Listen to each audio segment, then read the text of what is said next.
Hello, everybody. Welcome to Let's Talk Football. My name is John Halpin alongside Chris Palmer. Chris Palmer, Merry Christmas, brother. Merry Christmas, my friend. I see you are wearing your festive sweater and your festive hat. Hope you have a It, good Christmas this year, my brother.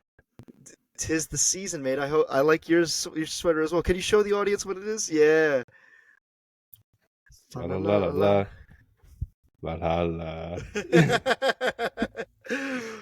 uh, Tis the season. Tis the season, and so from Chris Palmer and I to you, we wish you a Merry Christmas and a Happy Holidays, and we hope you have a wonderful time. But that means it is our Christmas episode, and we love That's to talk. it. We love to talk holiday football because now we have it on a multitude of games. We have Thursday, Saturday, Sunday, and Monday football. So there's a lot to talk about. But before we get into any upcoming games, let's start with our Week 15 recap. So, Chris Palmer, you ready for this? This one's gonna hurt, but yeah. Okay, let's start with the Thursday night game where the Las Vegas Raiders beat the Los the Las Vegas Raiders beat the Los Angeles Chargers 63-21. Woo, an absolute blowout from the get-go. The most points scored by the Raiders in their franchise history. Yeah, I don't think anyone expected that coming from a scoreless week the week before to put up 63. But, said it last week that Justin Herbert was the pulse of the Chargers. I don't know, guys. There's some issues there.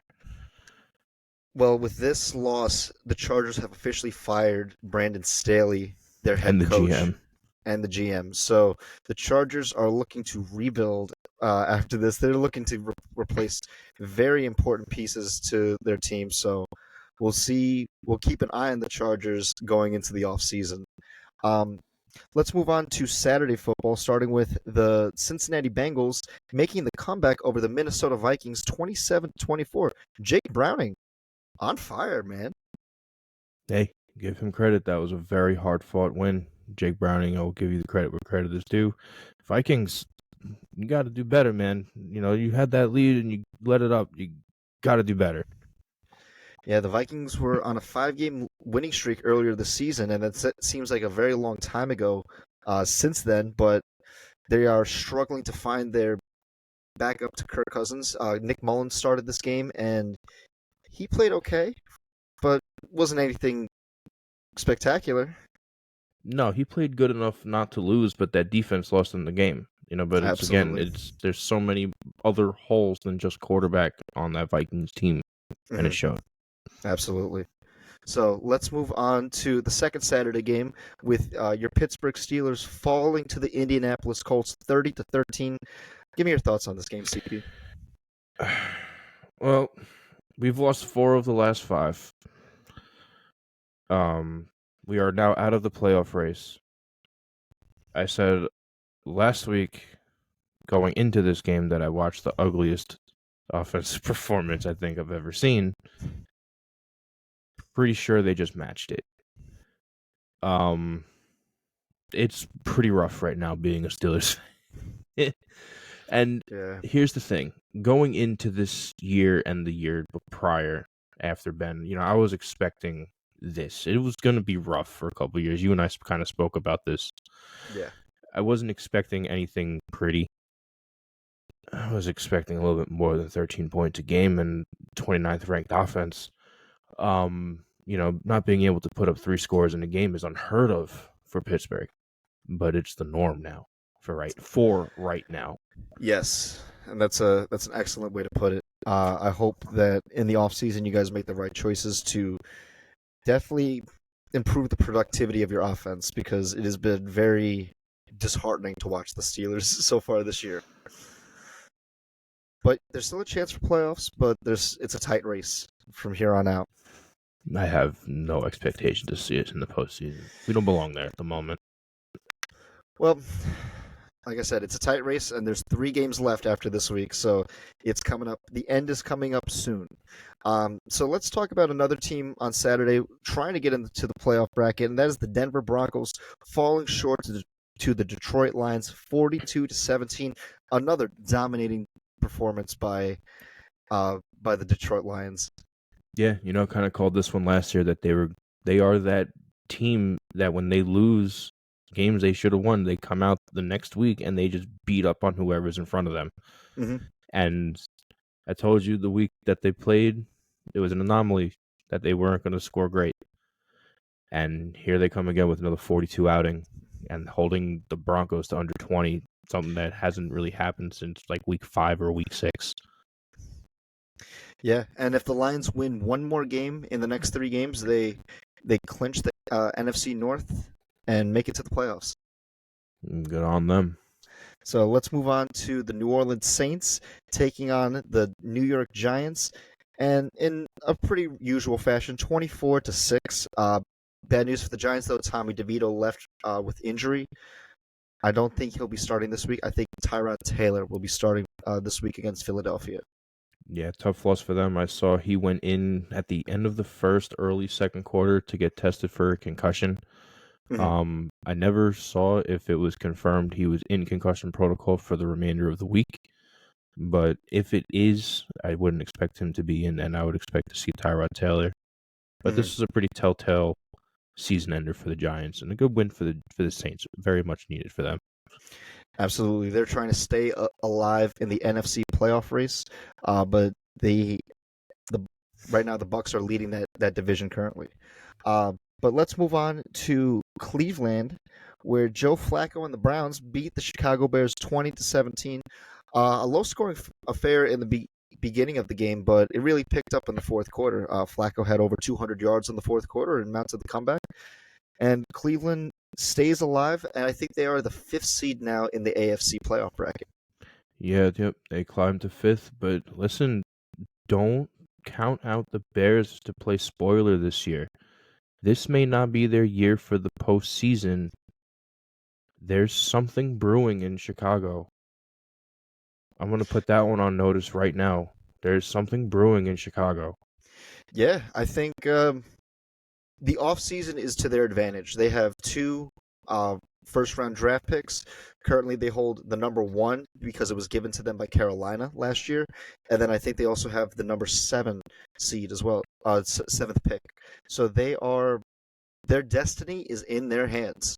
So we got to keep an eye on Chicago this upcoming offseason. Yeah, something has the similar feeling when we watched Detroit. We were like, there's something there. Don't know what it is yet. I don't know if you feel it, but that's what I feel right now with Chicago. That there's something there and you don't know what it is. I don't feel it just yet, but I want to see how they end off this season. There's 3 games left. I want to see some kind of spark from them to really take notice. But I think for them, they should be entering the 2024 offseason with a lot of optimism because all it takes is just one right choice. You make the right choice, the right call, it could change your whole destiny. 100%. Let's move on to Carolina. Speaking of Carolina, beating the Atlanta Falcons 9-7 in a very rainy affair. I apologize for anyone who spent $9 for a ticket at that Panthers game, but there weren't many. You there saw a weren't many. picture of an overview about 10 minutes before the game. There were like 100 people in the stands total. But Carolina now moves to 2 wins for the year. Good for them. Right. This is very appalling for the Falcons. Like, you guys definitely should have won this game. But I mean, I guess it was a good win for the Panthers, seeing how it's not going to hurt your draft chances. They don't even have a first-round pick this year, so Exactly. So it doesn't matter how many games you win right now. you're just helping Chicago at this point. So Right. so be it. Okay, let's stick to the NFC South with the Tampa Bay Buccaneers beating the Green Bay Packers 34-20. Impressive performance by Baker Mayfield this game. You know, he is an impressive athlete. It's always been his maturity that's been an issue. But when he has his mind right, he can really win games in impressive fashion. And he's shown that time and time again. And this was, again, another impressive outing from him. Yes, and right now the Tampa Bay Buccaneers lead that NFC South. They have a couple of divisional games ahead of them, but so far they control their destiny, whether making it to the playoffs. So with that, let's move down to Miami, where the New York Jets got absolutely blown out by the Miami Dolphins 30-0. Complete shutout. The big old goose egg. Good win for the Dolphins, but my God, what a circus over in New York right now for the Jets. Zach Wilson started the game, but he didn't finish the game. I believe he left early in the game due to concussion. So they are now starting Trevor Siemian at quarterback. Oh my God.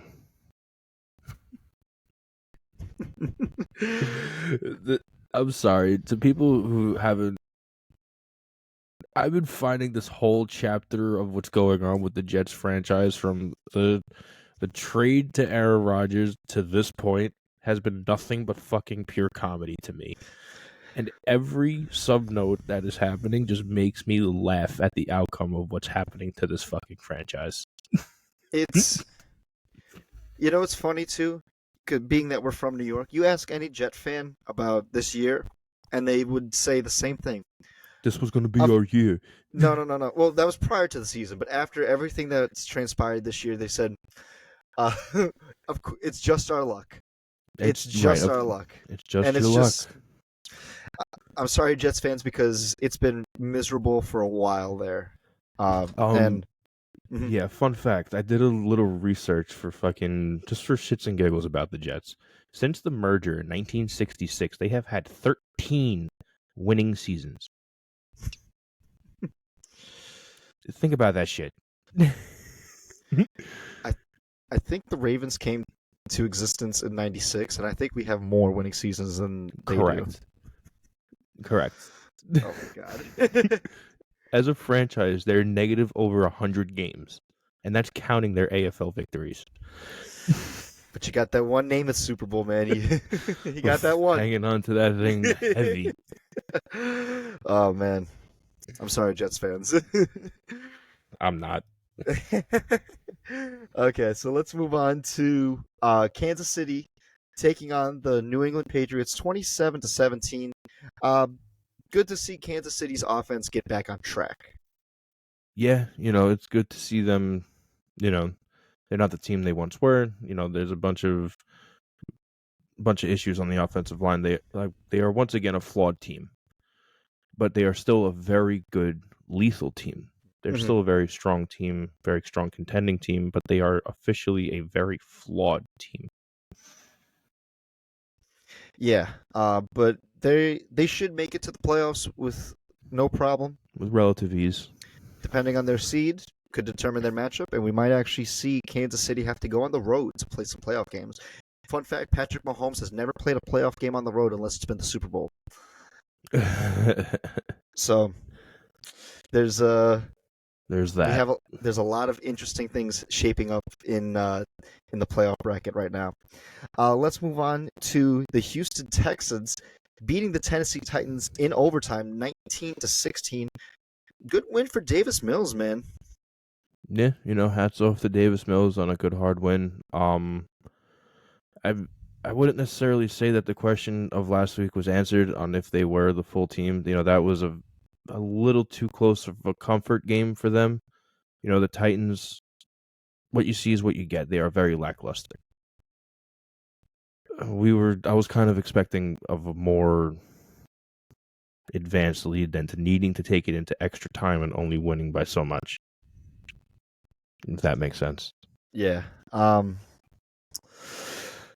It's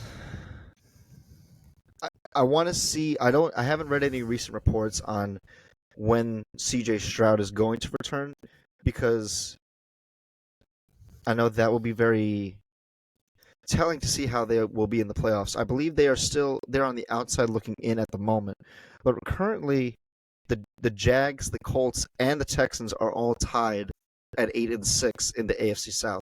So 3 games left, anything could happen. And with wins over the Jags and the Colts earlier this year for the Texans, they could find a way in the playoffs.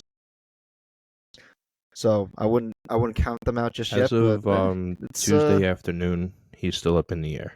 Mm-hmm. Okay. Hey, again, don't rush a recovery. Let him If he still needs the time, give him the time. Right. Take all the time you need. So, with that, let's move on out west to Arizona, where the 49ers took on the Cardinals and beat them 45-29. It was all Niners all day. The Cardinals don't belong on the field with anyone who's in like a top 10 argument. They just don't. They just get embarrassed and proven to be the bottom of the barrel like they fucking are. Mm-hmm. Well, Cardinals, I believe they have the number 2 overall pick in this upcoming draft. So it'll be interesting to see what direction the Cardinals Draft go this smart. offseason. Draft smart, man. All it takes is one decision. Let's move on to LA, where the Rams took on the Commanders 28-20. Matt Stafford getting it done. Hey, Hall of Fame's gonna do what Hall of Fame does. He's gonna win you games. He's gonna play clean. He's gonna play slow. He's gonna play methodical. That was a game that the Rams could have won, and he just picked the defense apart and won the game. Yep. Sometimes it's just that simple. Let's move on to the Buffalo Bills taking on the Dallas Cowboys, 31-10 in an absolute thrashing by the Bills on Dallas. See if you give me your thoughts on this game. Before anyone gets too crazy, no, the Cowboys are not frauds. I'm tired of hearing people this week calling the Cowboys frauds. No, they are not frauds. This is a flawed league. There is no such thing as a perfect team. They have one huge flaw. This year, they are abysmal on the road. That is their flaw. They cannot play on the road this year for some fucking reason. But no, they are not flawed. They are still one of the most complete teams in the league. Mm-hmm. Let's get that one straight. Yes, and only four, like all their losses were on the road. But again, I do agree with you. I think the Dallas Cowboys, they're still Super Bowl contenders, and I've said that very early on about the Cowboys. They're still Super Bowl contenders. That defense is still lethal. Did they have a bad game against the Bills? Absolutely, but they're not going to do it every game. Everyone's entitled to a bad day. But I think that their defense definitely has a weakness that all the teams that beat them exploited, and that is running the ball on that defense. If you can run the ball effectively on that Dallas defense, you essentially control the game at that point. And that's what the Bills did. They ran it with James Cook. That's what the Eagles did when they first beat them. They ran it with Swift and Hurts. McCaffrey just thrashed on them. And then earlier on in the year, it was James Conner and Josh Dobbs in Arizona. Right. So teams that run the ball have a really good chance against Dallas. And they have a tough matchup next week because the Cowboys and the Dolphins play each other, and that's going to be on the road in Miami. So that's going to be very interesting to see. I love that matchup. And we're going to talk more about that matchup because that's on our radar. So let's move on to the Sunday night primetime game where my Baltimore Ravens beat the Jacksonville Jaguars 23-7. Man, tell me you saw that Lamar highlight where he evaded the sack. Listen, I want you to know, and this is from the bottom of my heart, I don't understand how Lamar has been not in the MVP conversation so far this year up until this win. It took this win for people to put Lamar in the MVP conversation. There should have been a 10-person bracket for the MVP this year, and he should have been number 5. In some brackets, he was actually. It was majority. He was average about 5 in a lot of Vegas brackets from the beginning of the year to the middle of the year. I know that, but I think now it's starting to. He's like number 3 behind I was gonna say Jalen Hurts and McCaffrey. Either or Jalen. Dak Prescott. Sorry. Yeah, I was gonna say I think it's gonna be either Brock Purdy, Dak, or Lamar, and. It's funny too because this is going to be the third time we'll say this, and we'll talk. We're going to talk this game because the Ravens play the Niners this upcoming week, which is on Christmas Day, and I think we've said this This is going to be the third time, but whoever wins this game is probably going to lead MVP. Right. It's crazy how much is being thrown around, but at the same time, it's to me, it's it's underwhelming that the MVP has really gone to a quarterback award. Mm-hmm. Value in a player is not just being the quarterback. Mm-hmm. Value in a player should be broad spectrum. That's why it really hurts to know that unless Tyreek gets over 2,000 yards receiving, he will not get that award. I know. I know, and he should be. And I know both you and I we were talking about that too, where he definitely should be in the conversation for MVP. But the last MVP that was not a quarterback was Adrian Peterson back in 2012. So, Right. uh, but man, there's so much to talk about when it comes to MVP. But I'm sure we'll discuss that. We have, believe me, we're talking Dolphins, we're talking Cowboys, we're talking Ravens, we're talking Niners. So we have a Right. great show for you ahead. But let's finally move on to the last game on Week 15, and that is the Philadelphia Eagles falling to the Seattle Seahawks 20-17. Drew Lock started for Seattle, and they had a very impressive game. They moved to 7-7 and keep their playoff hopes alive. Yeah, very impressive game for Seattle. You know, it's becoming very apparent from Philly that they are not going to do anything tricky. You know, just a little bit of film work can really you could figure out what the Eagles are going to do. Mm-hmm. They don't hide what they're going to do. They line up, they call a play, and they see if you can stop it. And most of the time you can't, so that's fair. But it's becoming very sequential, and because of that, there's consequences to that as well because you aren't hiding anything with any motions, hard counts, nothing. Your big play was the brotherly shove or the tush push, however you want to call it, and that's since been figured out too. Yeah. So So yeah, no, you're absolutely right. Predictability kills teams in the end, and the creative teams are the ones that are the more successful teams. I think it's indicative of how Philly's offense looks with the absence of Shane Steichen. How much it was from last year to this year. Shane Steichen was the offensive coordinator last year, and he's now the head coach for the Indianapolis Colts. And he's doing a great job with them as at head coach. And we've said it every week that we've talked Colts. Like they can score points, and they score right, points consistently. Philly right now, this is their third game in a row without scoring at least 20 points, and it's and it's cost their them. third loss in a row. So, like you said, teams are starting to figure Philly out, and you typically want to go into the playoffs with momentum, with some wins. Philly does play the Giants twice going into the playoffs, but we'll see how the bracket shapes up. If they have to do 2 games on the road, that's a tough ask. But if Dallas falls and they take the division, okay, then you get a home field game. That's not too bad. But Philly, you got to figure it out, man, because like you were saying, CP, predictability, it's going to kill you. Well, that's the thing. It's not. It gets very gray area with predictability. If you want a team that can be considered predictable is when you on the other side of the field can pick up a rhythm on when they're going to call a play at what time. Mm-hmm. The best example I have of that is honestly Pittsburgh Steelers. Second down, you knew a 3-yard in was coming. You knew it. Philly's a little bit different. You don't know necessarily when the play is coming, but it's just they're not hiding it. Where Mm-hmm. it's an easy read once the line is set up.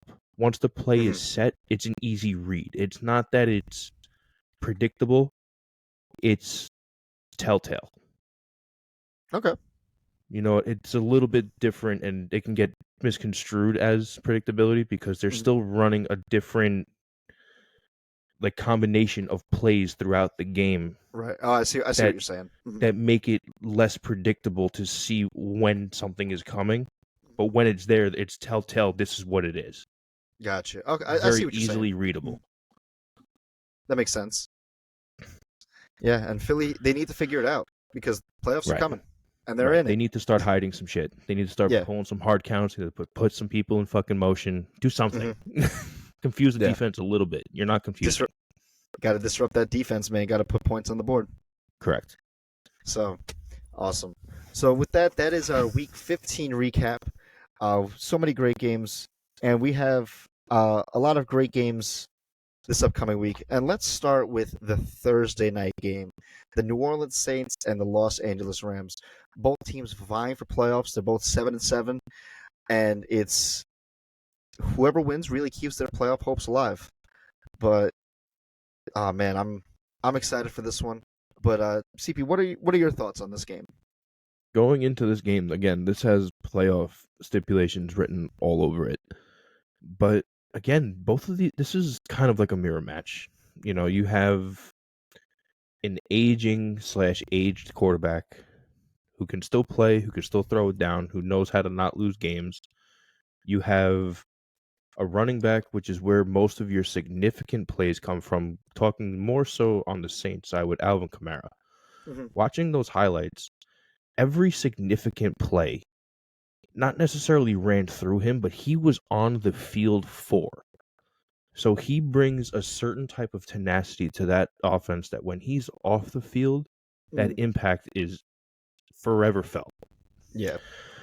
And that's something that the Rams can very easily capitalize on the defensive side when he's not on the field. Mm-hmm. It's going to come down to how the Saints can contain Aaron Donald for one, of course. Mm-hmm. You contain Aaron Donald, you more or less contain that entire defense. But that is probably one of the biggest tests to fill in the NFL still to this day, Mm-hmm. is containing him and not letting him get home. And that offensive line isn't necessarily the most equipped to do that. Mm-hmm. um, but again, they're about the same team. They have an aging quarterback with Derek Carr. Mm-hmm. Then you have an aging Matt Stafford. This is probably going to be Matt Stafford's last trip around the sun, if we Mm-hmm. can be honest. They have a couple of young wide receivers that are ready to play. You got Mm-hmm. Chris Olave and you got Puka Nacua on both sides. You have running backs that most of your focal point runs through. Who's the running back for the Rams? I'm sorry. Kyren Williams. Kyren Williams and Alvin Kamara. Both big crunch number guys, real take numbers off, like take chunk yards away to open up the pass. This is a really, really it's gonna be a fucking fist fight. That's all I know. Yeah, I'm excited for this one. I think this is going to be a really thrilling game. And I like your comparison to a mirror match because it essentially is for both teams. Their biggest talent lies on the offensive side of the ball, and I think for the Rams, what they're able to do is a lot of young guys have stepped up. They're Alvin Kamara is really good, and we've known that for a long time. He's one of my favorite players to watch. But I got to give credit to Kyren Williams because right now, Alvin Kamara, we know what he is. He's a dual threat running back. He can catch it in the backfield and he can run it for hard yards. And he has about 600 yards rushing, over 300 receiving, 6 touchdowns in total. And so he has 6 touchdowns with over 1,000 scrimmage yards. That's very impressive. Kyren Williams has over 950 yards rushing this year. And for a young guy to put up that amount of yards, that's pretty impressive. Puka Nacua. One thing I like about Puka Nacua that I think he should be in consideration for Rookie of the Year because last year we gave it to Garrett Wilson. Garrett Wilson's numbers honestly were not too impressive, but I think we gave it to him because it was like indicative of how lackluster the Jets' offense was. But I think for Puka Nacua, last year, okay, for comparison, the Garrett Wilson, Offensive Rookie of the Year, 1,184 yards and 4 touchdowns. It's pretty solid for a rookie.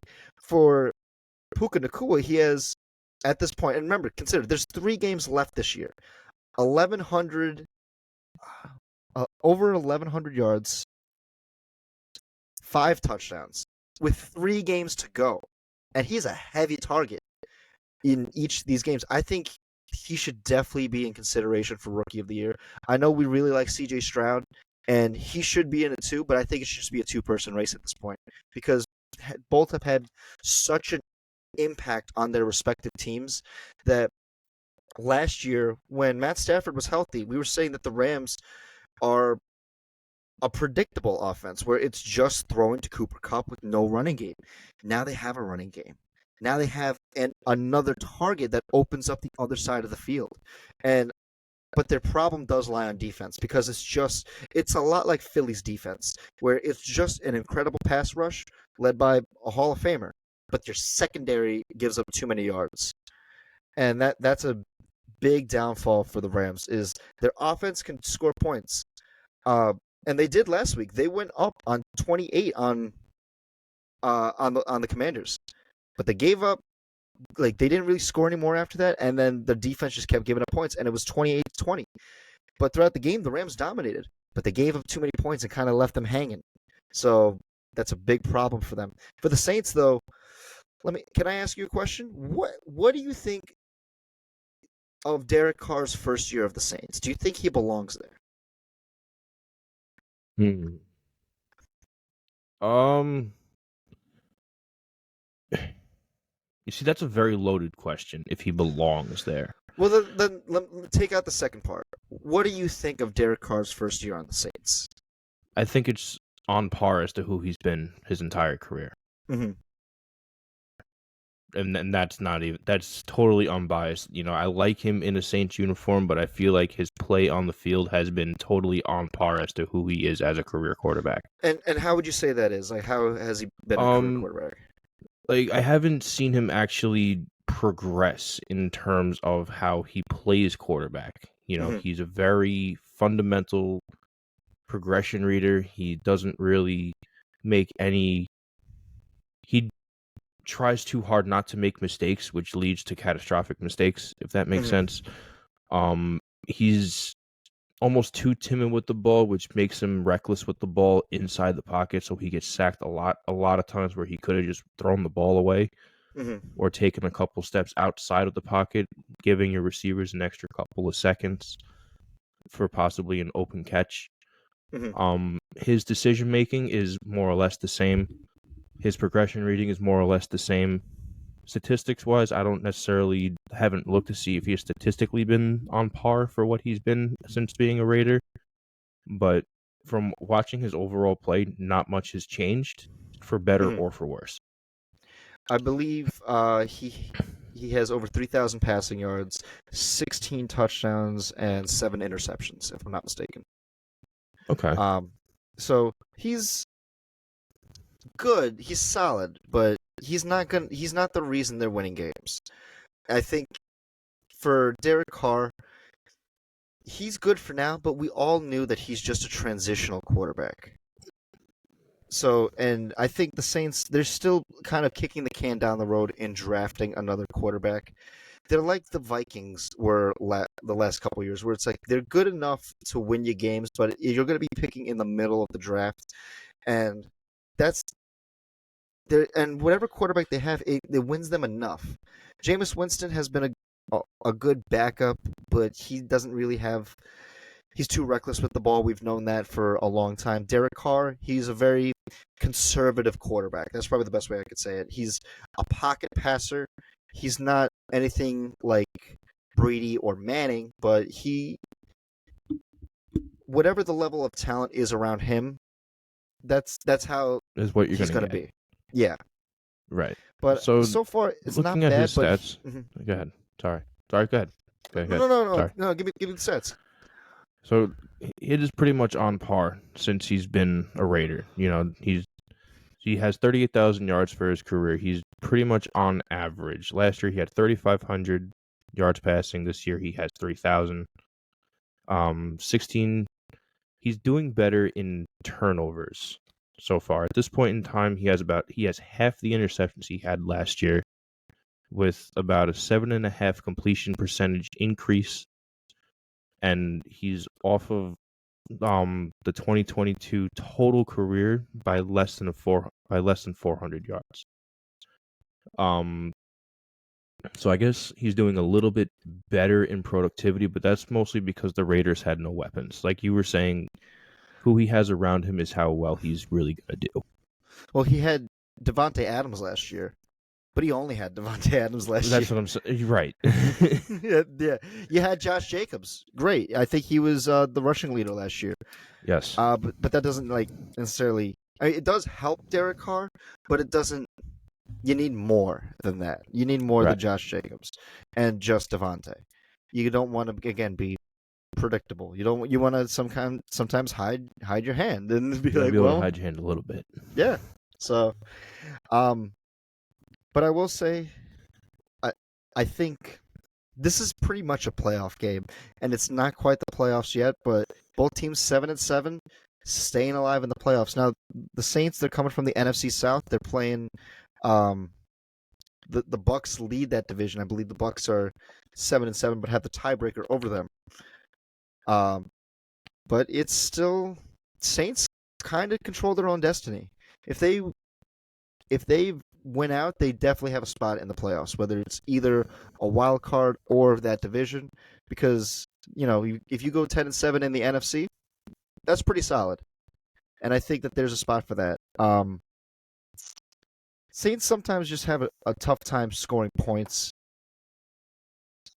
But the Rams defense will allow them to score points. The Rams defense can be thrown on, they can be ran on, and I hope that next year I think that the Rams could really be a viable competitor against the 49ers within that division. But it all depends on, the choices you make in the offseason. But I'd like to see both of these teams in the playoffs. I'm a little bit leaning more towards the Rams because I just like Matt Stafford, and there's a chance that the Rams might have to go to Detroit in the playoffs. And I kind of want to see that matchup. I would want to see that only because that leaves for a higher percentage of Detroit moving forward. Sorry, Nick. Maybe not. Depends on the lines that we've been getting. So I think it will still that'll be a great game regardless, and I kind of want that matchup to happen. That would be an interesting fight. It'd be a very interesting matchup. I love it. Any final thoughts on this game? This game could actually turn out to be pretty exciting. Again, this has playoff stipulations written all over it. It kind of feels like a playoff game because they're both just scratching and clawing and trying to keep their minds in the hunt. Mm-hmm. But one loss, obviously you got to walk away a winner and a loser. And if there's a tie, you're both fucked. Yeah. But this could be fun. Could be a lot of fun. I think this will be a really fun game. So let's move on to the second game that you and I wanted to talk about, and that is the Dallas Cowboys and the Miami Dolphins. So, Chris Palmer, start us off with this game. This game is going to be fucking crazy. You want to talk about one of the highest games when it comes to shit riding on it? This is the game that could put Tua in the MVP conversation.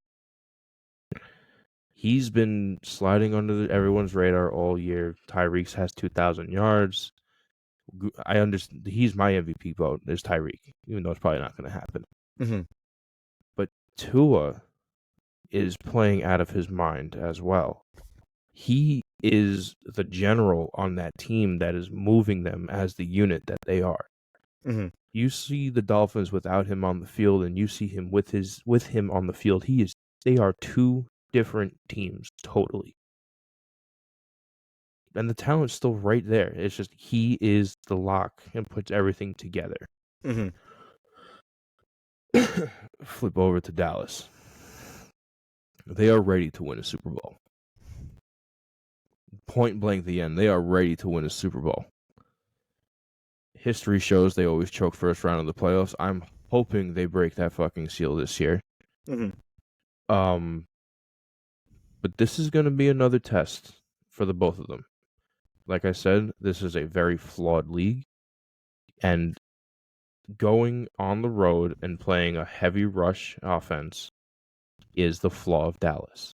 It's been figured out. Mhm. They don't have a run stop. They have an okay pass stop on one side of the ball, Mhm.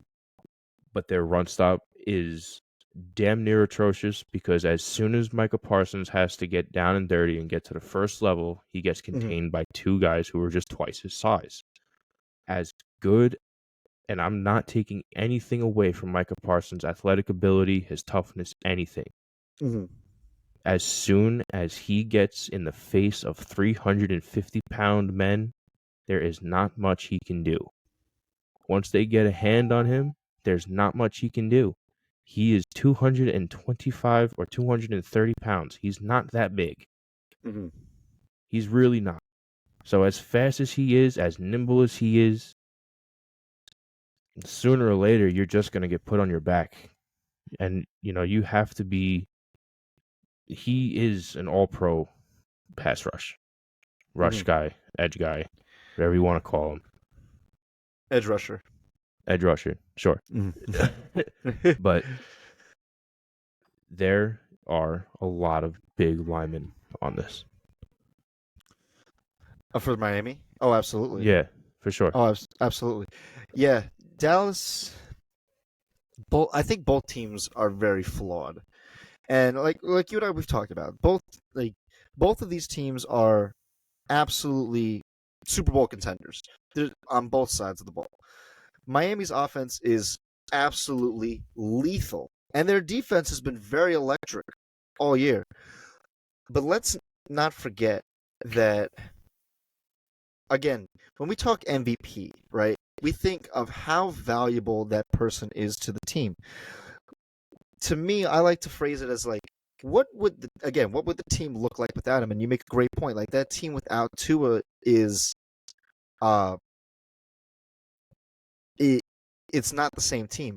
However, there are points that has cost them games so far this year where their offense just stalls for Mm-hmm. just a multitude of reasons.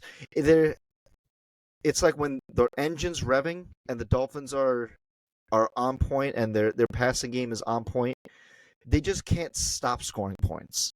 But there are points where it just stalls. Like teams can really stifle them, play some zone defense. You stop Raheem Mostert and David A-Chain. Uh, Forgive me, his first name isn't David, but the first one came to mind. But It's but all right.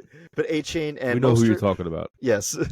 You stop them, stop, you know, contain Tyreek, and you really limit their options too. It's Devon, a chain. Devon A-Chain, thank you. It started with a Mm-hmm. D. Okay, I was there. um, and that's what the Titans did. When you look at it, the Miami offense once they got to 27, that was it. They Their defense just kind of gave up their points. Their defense will give a score, right? They'll in the last couple games they've had a lot of defensive touchdowns. I think for 4 games in a row they've actually had defensive touchdowns, which is very impressive. And you want that to be the case, but sometimes teams just kind of take the momentum and build upon it. And Dallas is one of those teams where they can absolutely seize that momentum because they can attack you a multitude of ways, whether passing, throwing. Um, I will say this though, getting back to the Dolphins before I forget, Tua is having the best year of his career so far in the NFL. This is his fourth Without a year, doubt. but he's thrown for 3,900 yards, 25 touchdowns, and 10 interceptions. That is the nearly 4,000 yards and 25 touchdowns. Do you know how many teams would dream of a quarterback to have numbers like that on their team? I know. Yeah, I do. Yeah. Like Steelers, Patriots, like Packers, Panthers, Panthers, pretty Falcons. much Like there's anyone who isn't the fucking Dolphins. pretty much a half. I think if you ask like probably 2/3 of the league, they would be like, "Yeah, we'll take Tua and how he's been because Right, we he take is that Tua in a guy." heartbeat. Tua is a difference maker, and I agree with you. He definitely should be in the MVP conversation. Him and Tyreek definitely should. I think it's also indicative of like, again, much like you and I we talked about with David Carr. If the quarterback is going to succeed with the level of talent around him, And since getting since getting Tyreek, Tua has been a difference maker. Much like when Josh Allen got Stephon Diggs, much like Brock Purdy, he just has a plethora of talent around him. But when they got Christian McCaffrey last year, Christian McCaffrey, Debo, and Purdy, when they're all healthy on the field, they're 18-0. It just Right. And so Trent Williams. and Trent Williams, and so that's the thing is for these two teams, like they are the talent around them is absolutely ridiculous. Now flip it to the other side with the Cowboys. Dak Prescott is having one of his best years. I mean, he's had some impressive years before. Like he's I think thrown for a few years ago. I think it was 2 years ago. He threw for 36 touchdowns, uh, breaking the Cowboys single season touchdown record, which was insane to think about. Uh, that he is like when you think of like some of the historically great quarterbacks, he has the overall numbers to be like he's right there with all these greats like Troy Aikman, Steve Young, Joe Montana. And it's like, man, Dak is people don't give him enough credit, man. He is the heartbeat of that Cowboys team. Like he is not only like a really good quarterback, but he's the leader. And again, you could say the same thing for Tua, where like he is also the leader of that team, man. They are just both of these teams, like their heartbeat and their explosiveness starts with their quarterback. And I'm so excited for this game, man. I want to also give a shout out to Raheem Mostert because him and McCaffrey both have 20 touchdowns so far for the year. That's more than As some running teams backs. as running backs. That's more than some teams. The Yeah, Jets have Pittsburgh 13 only has total. fucking right. Yeah, We have fucking I think 13 or 14 touchdowns on the year. definitely more than the Jets, but I know the Jets have had 13. The Giants have had what 15. So, and these guys are just carrying. And Raheem Mostert might get comeback player of the year because last year he was very barred with injury, but man, he's opened up a whole new level of that offense, just added another dimension to the Dolphins offense. And with him and A Chain, Mostert, Hill, Waddle, I think who's their tight end? Smythe, I think his name is. He's been very good. Braxton Berrios has been a clutch slot option. So they have a lot of great young talent. And much like how the Saints and Rams are kind of mirror matches, these teams are kind of mirror matches too. Solid defense, explosive offense, with teams with their quarterbacks playing at MVP caliber football. What more can you want? And now there's so much playoff implications on the line too. Right. Dolphins are trying to get a 1 seed, trying to also get their division too. Um, but if they can beat Dallas and obviously the Ravens, we fall by the 49ers, then our records are tied, man, and it comes down to week 17 where the Dolphins and Ravens play against each other, and that could just be what very well determines the first seed in the AFC, whether teams have to go to Miami or teams have to go to Baltimore. That's going to be very interesting to see. And the Cowboys, they are, again, don't sleep on the Cowboys, man. They are a really strong team. They're one of the complete teams in the league.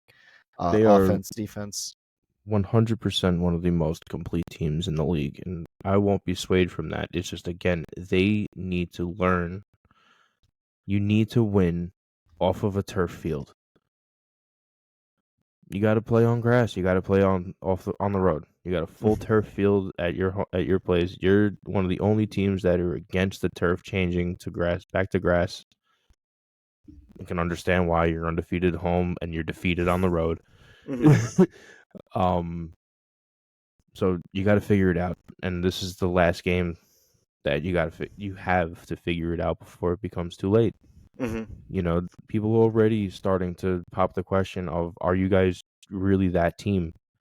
I believe you're that team, and you won't hear that come from me again.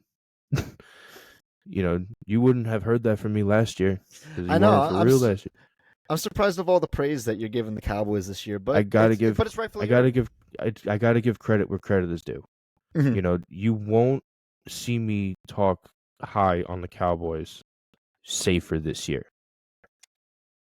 You guys are turning a lot of naysayers' heads and being like, okay, We're watching. You have the attention.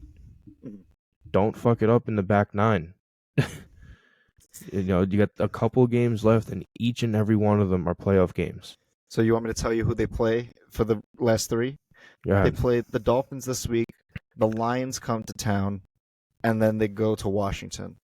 So Okay, so they're you not. have one shoe-in with Washington, but even they can play spoiler on you because it's a division game.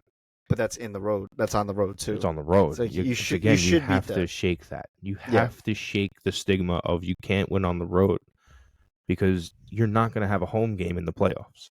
They might have one, but it depends on how seeding works out. If they falter and Philly, picks it back up, then Philly could win that division, and Dallas then has to play on the road throughout the entire wild card. I mean, which That's what you got to prepare for. You got to yeah, prepare for the worst, and that's you make the playoffs, but you are not going to be home. You have to prepare yourselves to play on the road for 4 games. against high competition too, Again, because right. it's good. Like and the Dolphins right now, this is that high competition.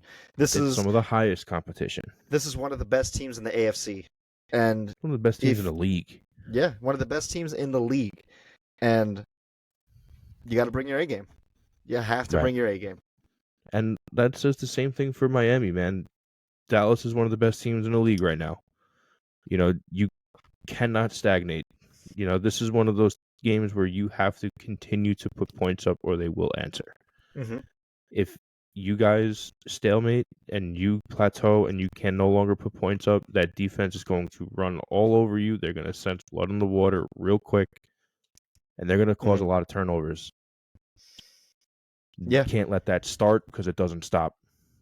yeah. If they score off defensive possession, I think that's really going to linger in the It's a, mindset of the Cowboys.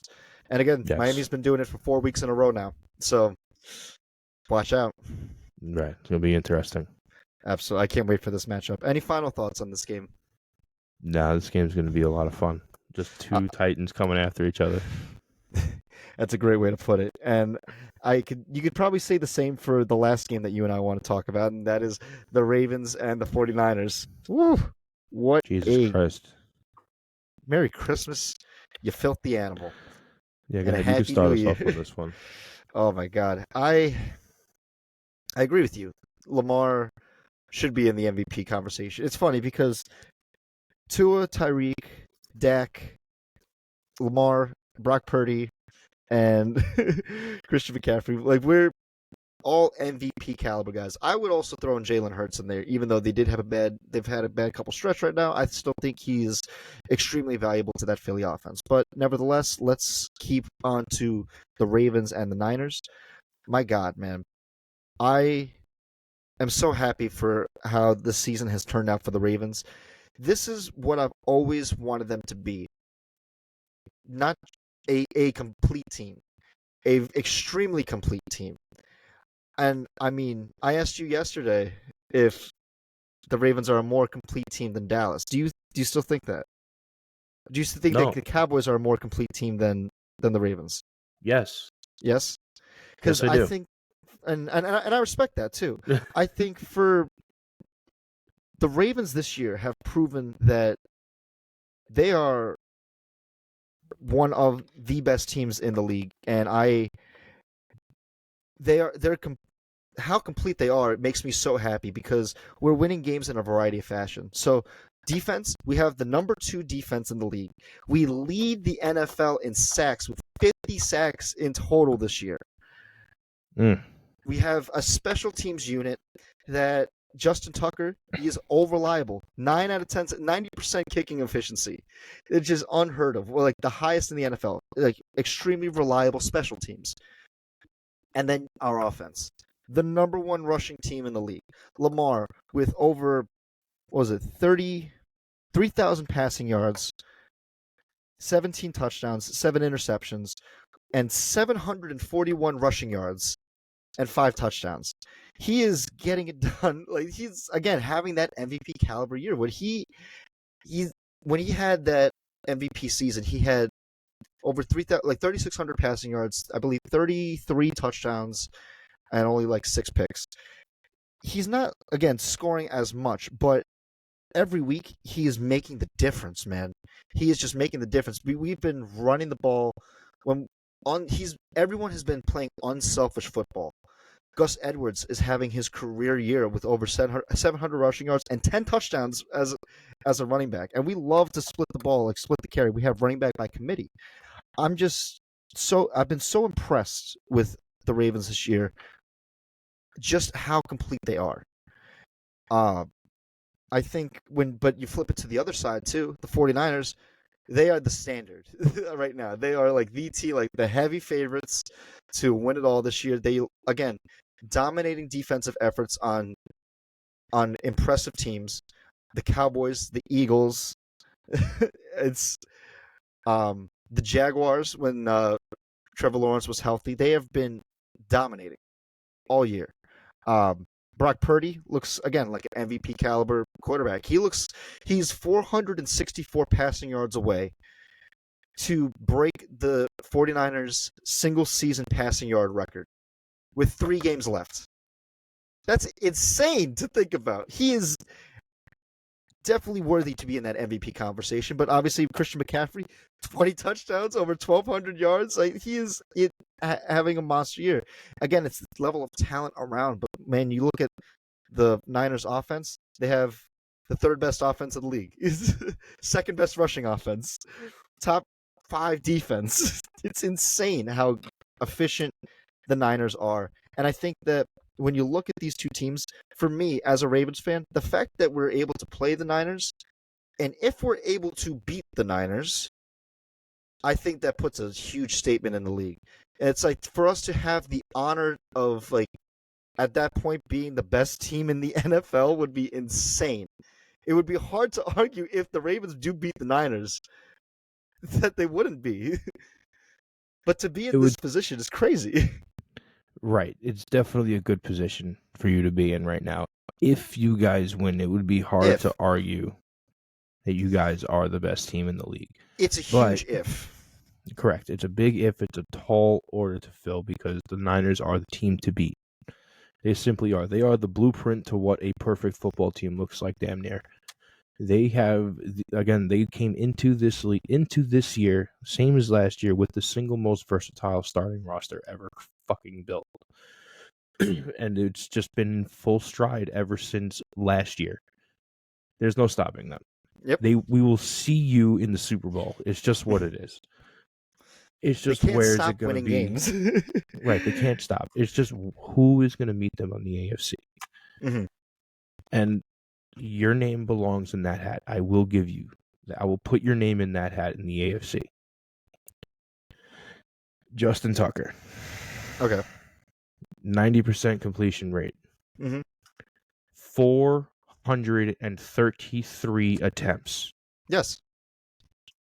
That is astronomical when it comes to field goal attempts this year. This year, no, that's his career. 400 no, that's his career. That's career. Sorry, career. But even I saw something this year. He has the most attempts this year by a very large margin. Mm-hmm. It's the reliance, the over-reliance on Justin Tucker. Mm-hmm. You guys, again, I said it earlier this year, it hasn't peeked its ugly head around in a while.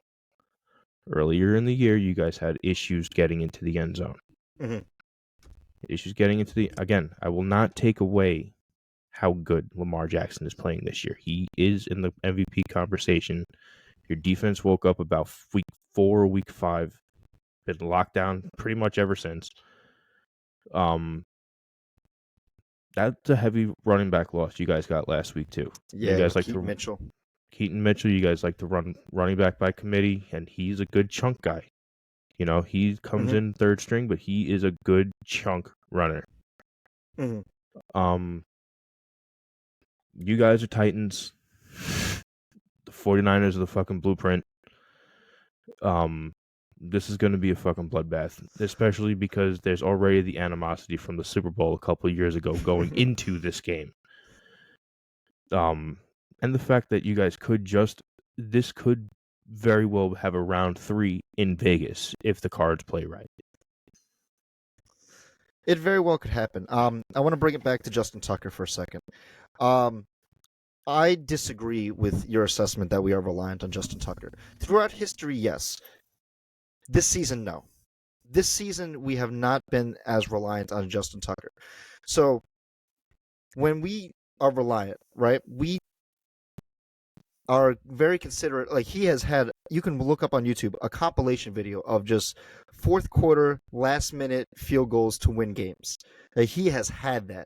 And granted, I've watched that, and it's amazing. It's fine work of cinema. However, this year, he has not been asked to do that. The only game that we were really reliant on Justin Tucker this season was the Tennessee game where he kicked 6 field goals. Since then, we have not had an issue with relying on him this season. There has been no fourth quarter game or fourth quarter where we ask him in the waning seconds to kick a field goal. If that comes to this game, I mean, I'm damn well happy that it would be on against this team. But I don't think that we have been as reliant on Tucker as we have been in the years past. Years past, yes. This season, no. Because the Ravens are also the only third team in NFL history that has had a lead in the last 2 minutes of every single game that we've played. The first being the 1972 Dolphins with their perfect season, and the second was the New England Patriots in 2007. I think what my point is are we those teams? No, we're not perfect. No. But the fact that we have been able to control a game where we haven't needed to rely on Tucker, I think is very indicative of how the offense has been playing throughout this year. And I'm extremely proud of that offense. And granted, is it so great to see Tucker? You know, it was great to see him when I saw him on the field. Absolutely. I love seeing that dude. But this year, I don't think we have relied on him as much as we have in years past. But you have more field goal attempts this year than any other year. You have 43 so far this year. You had 37 total last year. Okay. So you are literally more reliant on him this year than any other year. I disagree. I still disagree with that. I understand that statistic, but seeing how the games play out, I don't think we're as reliant as we have been in years past. Okay. But that's just me. Valid. Very valid. I respect it. So, but man, I can't tell you how excited I am for this game. It's going to be, it's on Christmas Day. It's the 8:00 game, and it's deservedly so. Merry Christmas, you filthy animal. And a Happy New Year. Oh, man. So, with that being said, that is the Ravens-Niners game that you and I wanted to discuss. Chris Palmer, you ready to make some picks? Yeah, let's make some picks. Just let me pull up the games real quick. Let's pick some games out of Santa's toy bag. Yes, sir. Just give me 1 second to pull up the games. My phone died. Quick, get a charger. Get a charger. No, we have a computer. We have technology. All right, so NFL Week 6. All right, let's go. Let's do it. Okay, let's start with the Thursday night game where the New Orleans Saints take on the Los Angeles Rams. Chris Palmer, who you got? Give me the Saints. This is going to be a fun game, but give me the Saints. I'm sorry for the Rams. Really? Okay. I'm going to take the Rams, actually, for this game. I just like their offense more, and being that they're home. Matt Stafford, in the last 5 games, he's had 12 touchdowns to 1 interception. He is getting hot at the right time. I like the Rams, but, man, this is a playoff game right from the get-go. Playoff games on the entire bracket. Okay, except for a couple. Let's move on to Saturday with another crucial matchup. Your Pittsburgh Steelers against the Cincinnati Bengals. Ooh, again, both teams I think tied record-wise, if I'm not mistaken. Maybe. Fuck the Bengals. Give me Pittsburgh.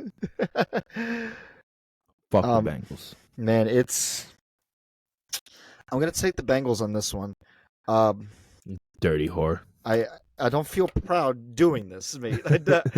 Believe me, I don't want to. But if Mason Rudolph has to start, You guys are in trouble. More trouble We'll than you've been. we'll see how the rest of the week goes. As of today, Kenny Pickett had a good practice, so he's been limited, but we will. It's probably going to wind up being a game time decision.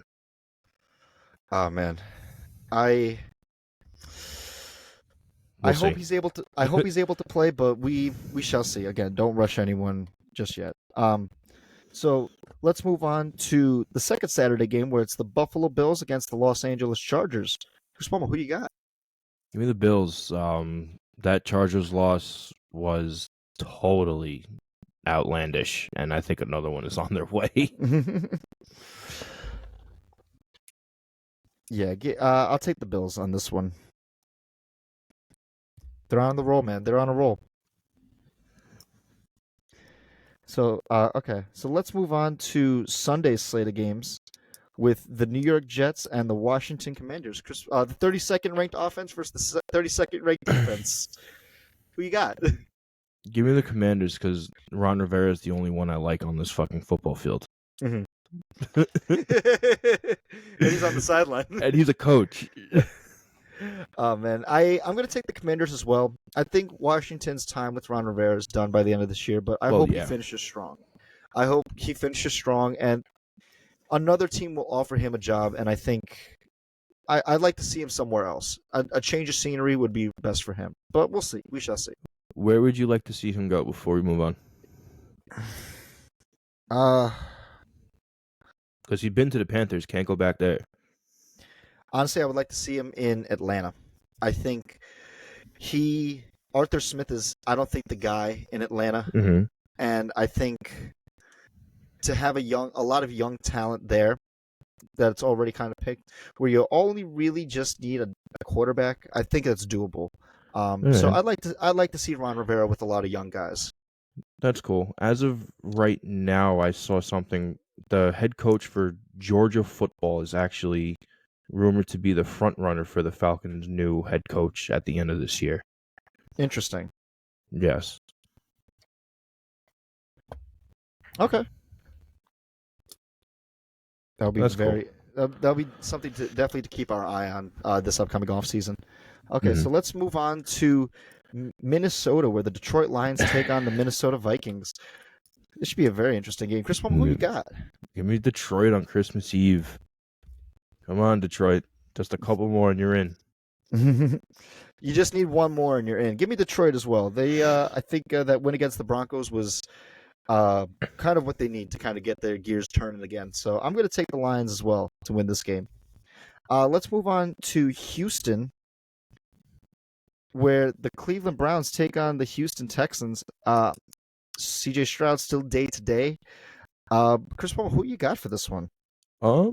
Give me the Texans. I want to see another round of can we win without CJ Stroud, and if they come away with this one containing Myles Garrett and the fucking lethality of that defense, and they come away with a win, it'll be pretty convincing.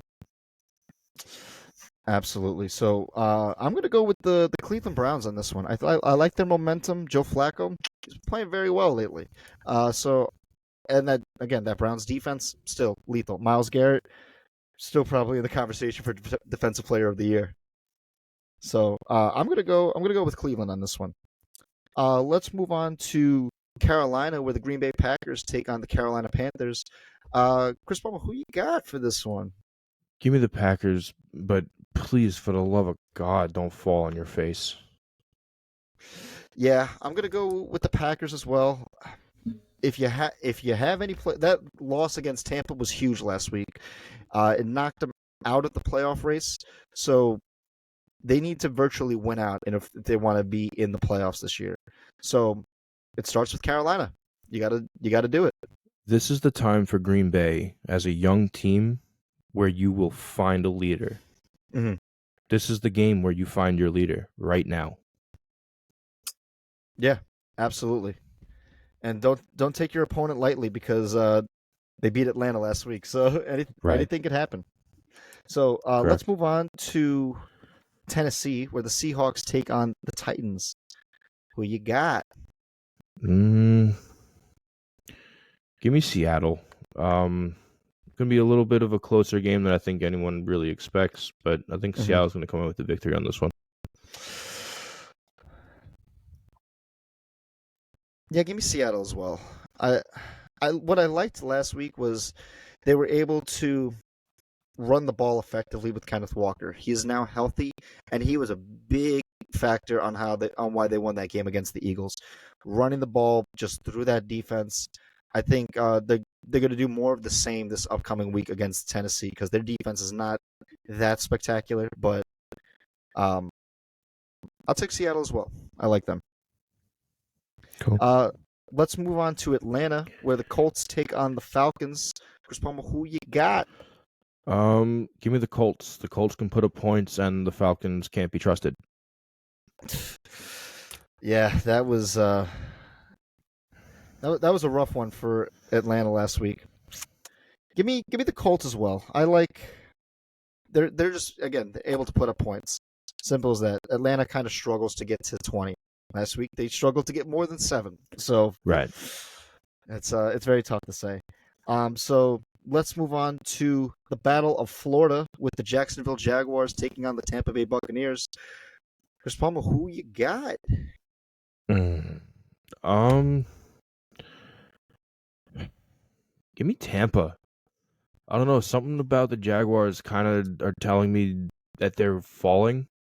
Mm-hmm. And, so long as Baker keeps this mindset that he can win games and be impressive, maybe we'll see Tampa. Mm-hmm. Yeah, I'm gonna go with Tampa as well. I think we've a lot of people, including us, we haven't really talked much Tampa this year, but they're solid enough to be in the playoffs. Depending on who they play, if they have to play either Philly or a Dallas, that's a tough order to ask for them. But so far, if they can beat the Saints, they could beat the Falcons. The Jags are kind of struggling a little bit. Trevor Lawrence is hurt. I'm just gonna take Tampa. I like what I saw from them last year, or not last year, last week. Um, so let's move on to Miami with the Dallas Mm. Cowboys against the Miami Dolphins. I am going to take the Dolphins on this one. I trust them a little bit more than the Cowboys. I like both teams. Um, I think that injury to Jamie Phillips, their edge rusher in Miami, definitely hurt their pass rush. But a lot of players have stepped up since then. Van Ginkel has been playing out of his mind as an edge rusher, and Javon Holland, I still like. Jalen Ramsey is healthy. I like that. I think it's going to really give a lot of trouble to that Dallas offense. So I'm going to take Miami to beat the Cowboys. I'm going to take Miami to win on the sheer premise that Miami was home. If the Cowboys were home, it would be a much harder decision. Mm-hmm. This game, I think this game has potential to be game of the year potential. Mm-hmm. This is going to be such an exciting game. But give me the Dolphins. This might be the game of the week, so I'm totally with you on that. Let's move to Chicago, where the Cardinals take on the Bears.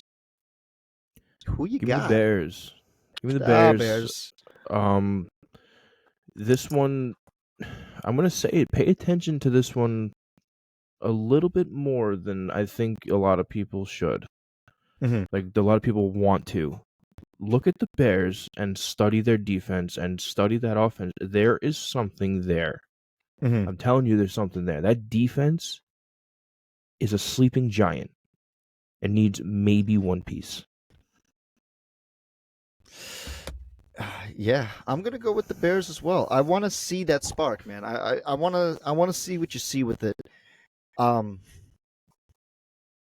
Let me ask you this: should they keep Justin Fields, or should they Yes. move to Caleb Williams? Okay, they should. Then how do you think they should draft next year? Hold on. You know what? While we have a second, I'm going to look up and see what their draft picks are. Well, I know right now it's first and 7th, if I'm not mistaken. So So they control their destiny. going into 23. Right? No, it's 24 going into 24. Mm-hmm.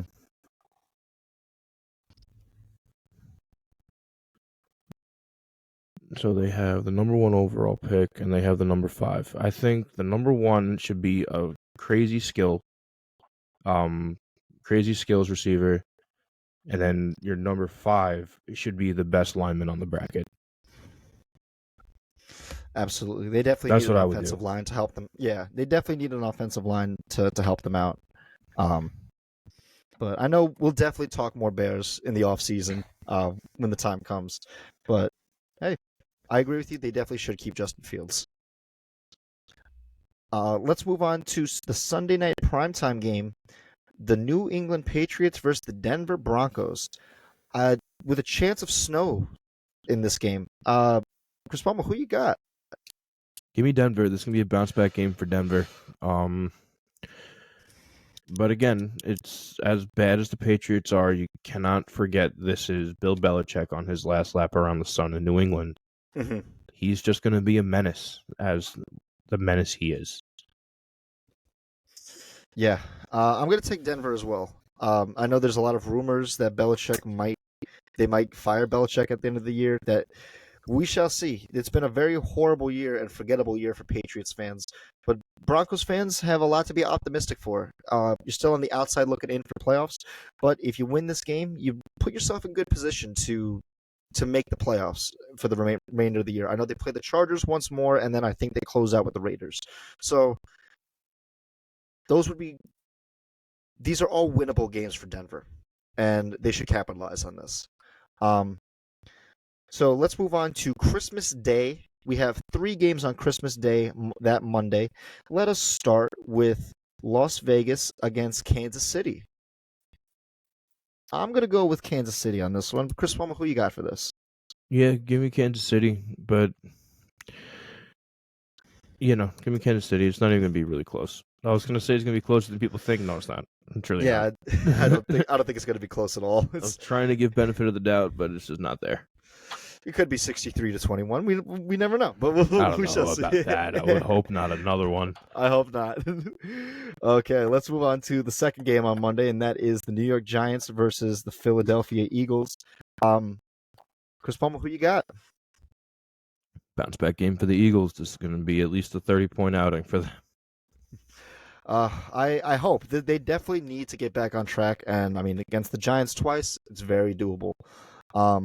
Okay, so that moves us to the last game of the week. That is the blockbuster. That is the Baltimore Ravens versus the San Francisco 49ers. Who you got? Give me San Francisco. I'm going to go San Francisco. Mm-hmm. They are the unstoppable force. It's just what it is. They haven't stopped moving. Going to be an interesting game, but I think they're going to wind up coming out on top. Man, what a game. What a game. My eyes are going to be so glued to this game, and I'm so excited for it. Beyond excited. Let me get the Ravens.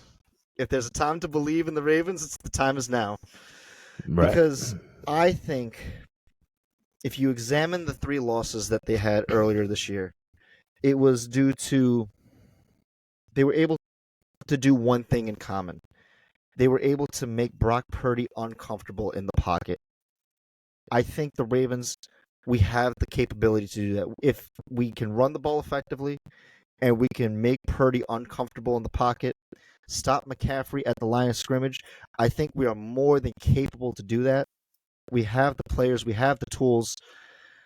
We don't have home field advantage, but I've seen the Ravens play on the road, and they still impress me.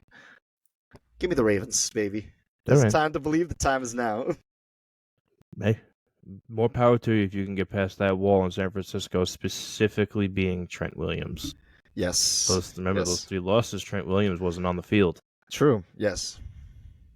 He's on the field again. He is. And look at how much better.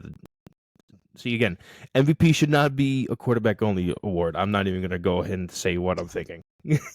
I think I know what you're thinking, mate. I'm sure you do, but we're not going to walk down that road. Oh, man. what a slate of games this week. I'm just so excited. So that is our week 16 picks. The end is coming for the NFL season. I am more than excited for this upcoming holiday weekend. Chris Palmer, send us out, baby. Yeah, thank you to everyone who has watched us for these past couple of years. I hope everyone has a safe and happy holiday season. Christmas, we will be back here for New Year's. Please leave a like, a comment, subscribe, and if you have any interest in coming on for an interview before the end of the year, we have maybe 1 or 2 slots open for the rest of the year. Please message either myself or Halpin, and we will get back to you and schedule. And even if it's not for this year, we can schedule something for next year. But again, until then, thank you guys. Thank you. We'll see you next week.